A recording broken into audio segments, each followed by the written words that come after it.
Okay, here we are.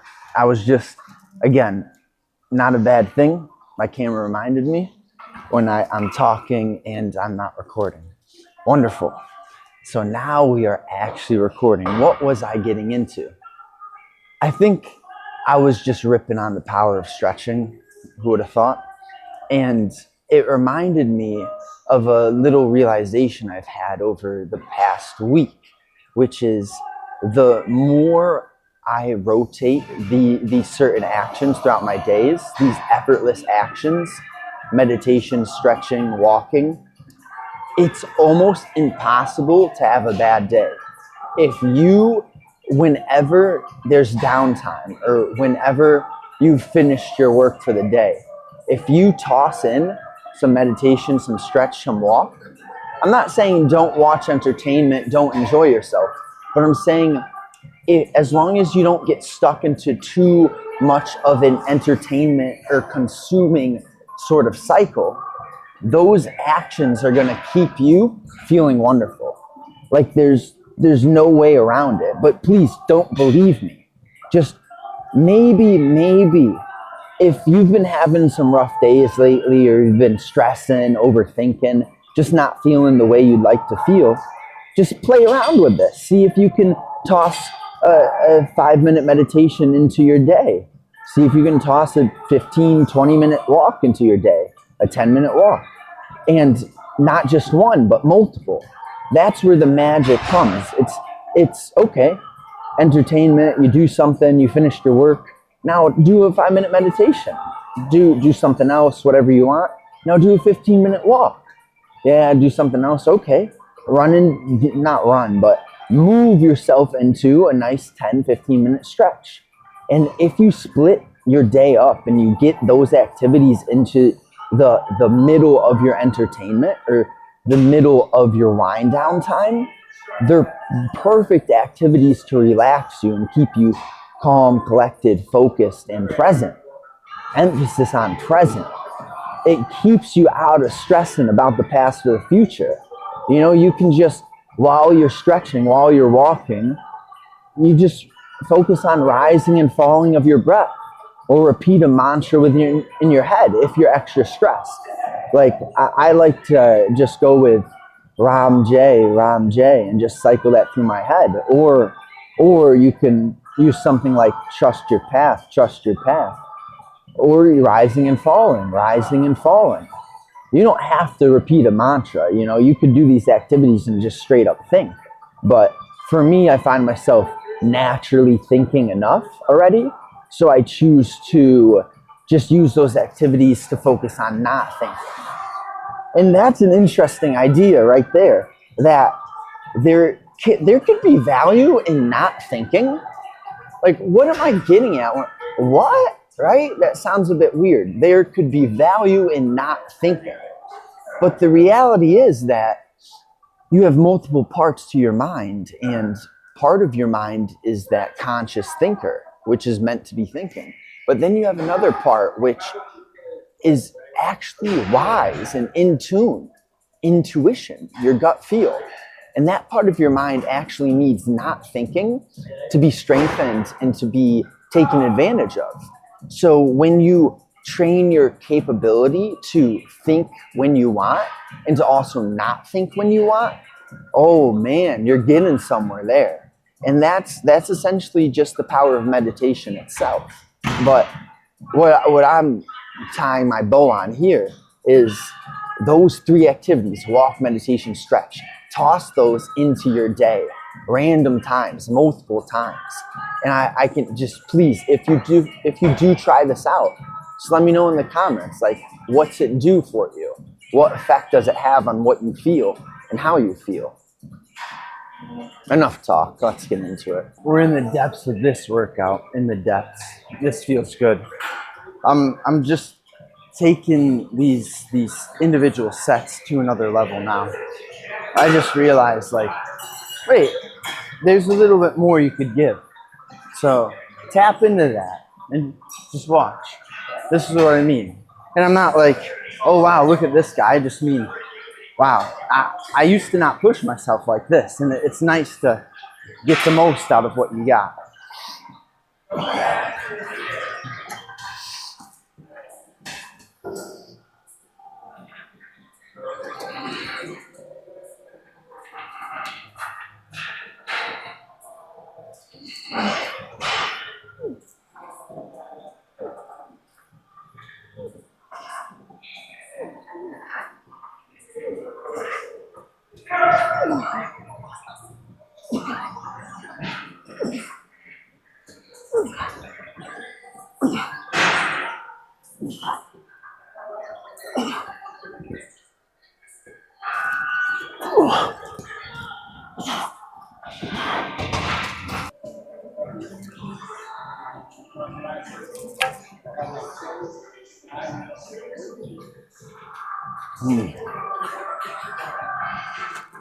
Yeah, this feels wild.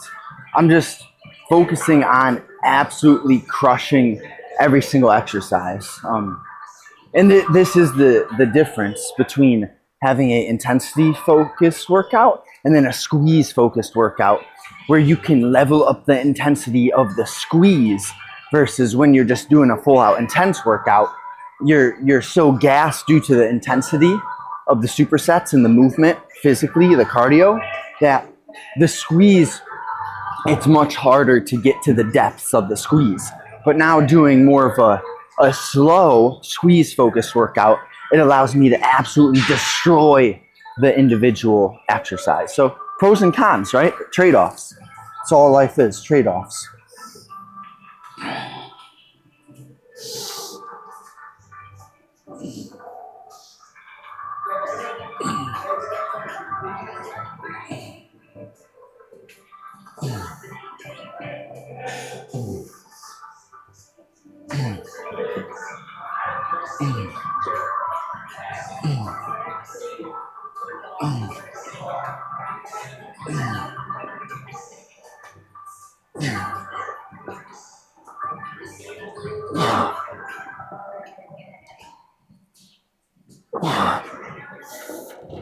There's this idea that, it comes from the Bible, but what's interesting about religion in the Bible and any of that is that so many people take it on in the form of an ideology.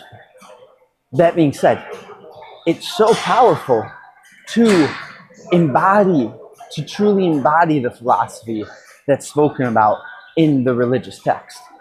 Point is, simple verse, or not a verse, just an idea. You get what you give. And it goes in line with that other phrase, which is, you don't say anything if you don't have something nice to say. I changed the word nice because the connotation behind that is you could be saying something nice but not actually mean it, not be aligned with it. But point being, those two ideas, you get what you give.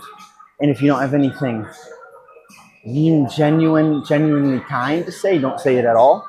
Sounds better to me. If you embody that, your life gets better. When you give what you get, it's realizing what your actions do and how you carry yourself and what effect that has on other individuals in terms of how you affect their mood, what thoughts you inspire within their mind. Like taking this to another level and realizing that you are an influencer, not like, the average way that term is known, but you are consistently affecting people. And it's a choice to consciously pay attention to how you affect others and make sure that it's the way that you would like to feel, treat others how you would like to be treated. All of this stuff, it sounds so basic, but if you actually apply it and look at it with a detailed lens, it changes everything. It changes who you are.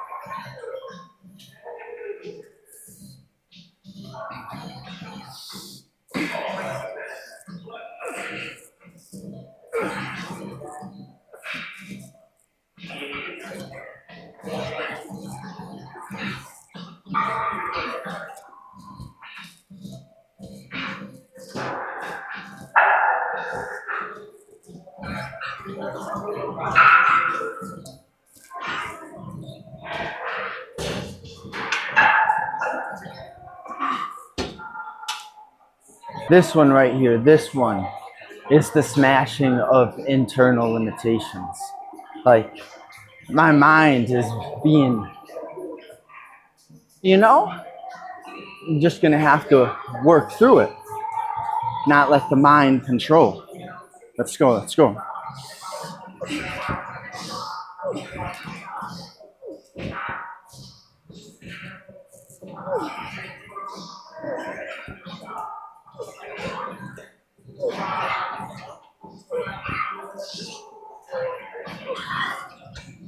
Wow. Pull-ups are just another thing, right? There's some workouts which are just, man. But the cool thing is, whatever it is, whether it has more resistance like the pull-up, or it's something more fun like, chest squeeze, chest press, things of that nature, you can find a way to make the pull-ups funner, more so mentally, tricking yourself into, not picking a number, but picking amount of effort. Like, you're going to go to failure every set. Then it makes the pull-ups more entertaining because you're playing a game with yourself. There's no set limit. Just go to failure every set. It's these small nuances. And then with the easier workouts, you focus on what I was kind of mentioning earlier with this obsession with the squeeze, and you go to failure on those.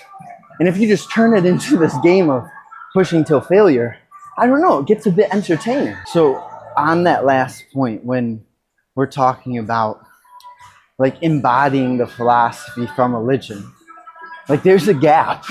There's a gap in society because it seems as if so many people are Christian or insert whatever label, whatever religion. The gap is the actual embodiment of what those holy books say. And it comes down to this concept of awareness, or your ability to observe your own feelings and thoughts. A lot of people find themselves disconnected from their mind and from their thoughts and their feelings. And their ego has certain programs installed in their system so that reality, the truth of the thoughts, the feelings is skewed.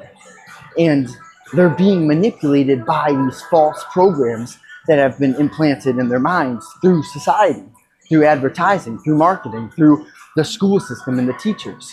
So what it comes down to is getting more in touch with your own heart, your intuition, your gut, because you don't have just your conscious mind, but there's also the subconscious. It's deeper than just your ego and the labels and the attachments, the wants, the desires that our egos are attached to. So what we have to do is to become more observant of our feelings and our thought processes, because that allows us to put ourselves in other shoes and to therefore embody the philosophy from religion, which is to treat others how you want to be treated. Well, you can't do that if you don't truly understand what you want to feel and how you like to feel and what creates those feelings, what attitude, what tone of voice, what actions. You can't force people to do certain things, but you can show up as a certain version of yourself who spreads a certain quality of energy.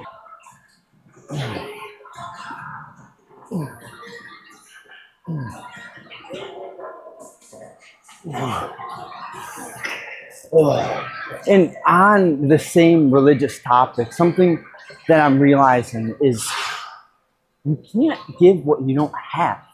So there's these ideas where so much paradox is riddled within bigger picture thinking, like yin yang.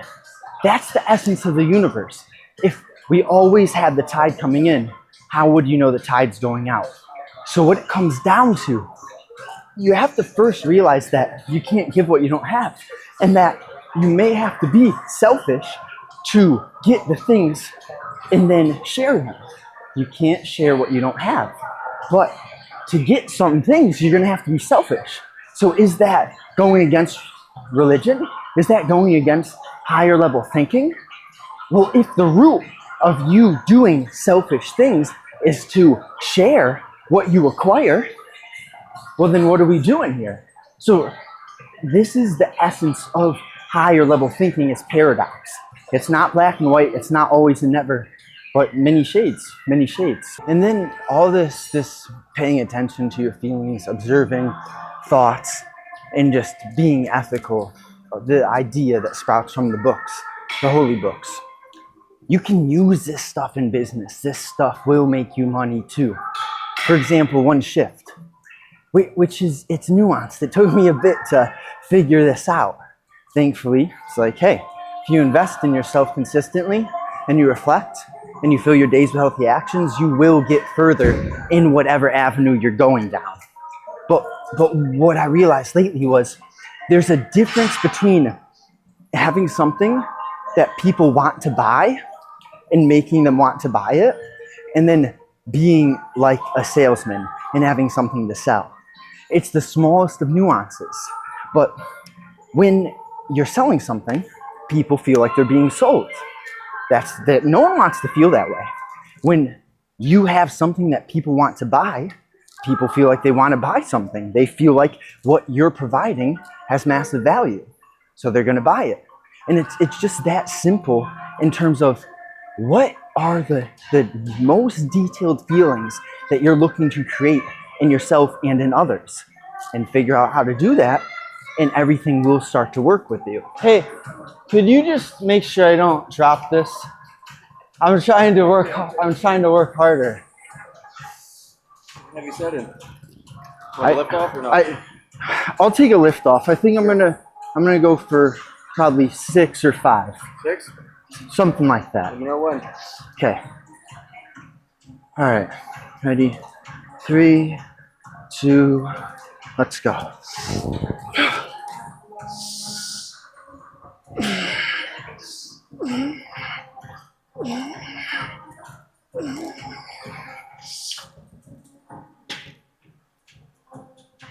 Yep,